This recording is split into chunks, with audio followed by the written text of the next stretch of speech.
Hey there, welcome to day 2257 of What's She Up To Now. Sharon Horne-Ellstrom here. Been documenting the journey for like over 5 years now as I transition from the brick and mortar corporate world of business over a quarter century in corporate America, working for some really cool organizations and both publicly and privately held organizations, as well as running my own businesses in different industries on the side. Learned a lot, had I think, a very different perspective as an employee because I was also a business owner. So I think it made me a better employee and a better manager because I could see the bigger picture and the importance of certain things that needed to be done and should be done in business that a lot of other people just don't understand because they don't have that same point of view or perspective. But came online following my divorce in 2016. I think 2016, we finally divested ourselves of all of our assets. So in 2017, I'm like, all right, I want to do something, but I don't know what it is. So I decided I would come online and start exploring and figuring out how things work in the internet world, the World Wide Web, and all that jazz. And I made a lot of mistakes. I mean, I know a lot of people get online and say, okay, I'm just perfect. Everything's gone hunky dory wonderfully for me. Or they take the opposite effect. Oh, poor me. I've overcome all these challenges and now I'm this overnight success.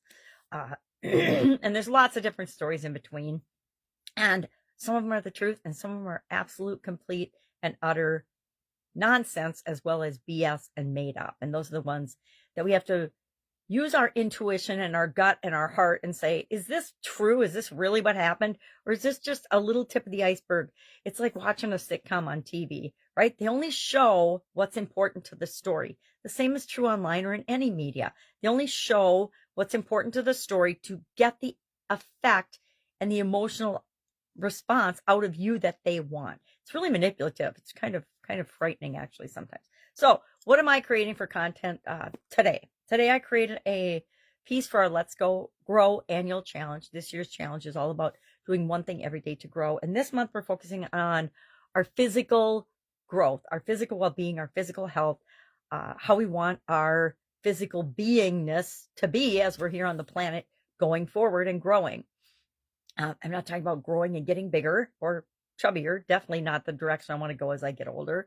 I want to be in better shape, not worse shape than when I was younger, so that I have more energy and vitality, which was the topic of today's challenge. Our challenge is to say, what are your top 3 physical growth core values? What are the 3 most important things to you when it comes to physical growth? And one of mine is, hey, I want to just have the energy and the stamina and vitality to keep up with my granddaughters because they're incredible little human beings. And I want to spend as much time and energy with them as I possibly can. So I don't know how I'm going to describe that. I haven't done mine yet. I do the challenge right along with the people that I'm doing the challenge with and for. We do it together because how can I learn and experience it if I don't do it myself? How can I expect other people to do things that I'm not willing to do myself? That's one of my core values in life is, and has always been as a business owner and as a boss and as a mom and everything else. I won't ask you to do something unless I've done it myself or unless I'm willing to do it with you or I'm willing to do it myself, right? I don't think we should expect other people to do things that we're not willing to do. I mean, and I think that nowadays a lot of people do. They expect things to just be handed to them, and that's not the way life works. We get out of life what we put into it, and there's a lot more people taking out of life than putting into it right now, and I think that comes back around just like everything else. Then so that was the challenge today. For Supersize Your Business, I'm sharing a business strategy and we're talking about different possible business strategies that you can use to grow and build and supersize your business. And today's was crowdfunding. We're talking about crowdfunding and the key components of that. Now, I personally never used crowdfunding for any of my businesses, have worked with people that have, but I have not done it myself. I've always gone the traditional route with different businesses. And I guess my position was if I can't figure out a way to make it attractive to someone that would want to invest in it, then it's probably not a business I want to spend my time and energy on. But that's not true, right? For everyone. Everybody's got different reasons for doing things. And I use the example because it's one of my favorite examples right now of The Chosen.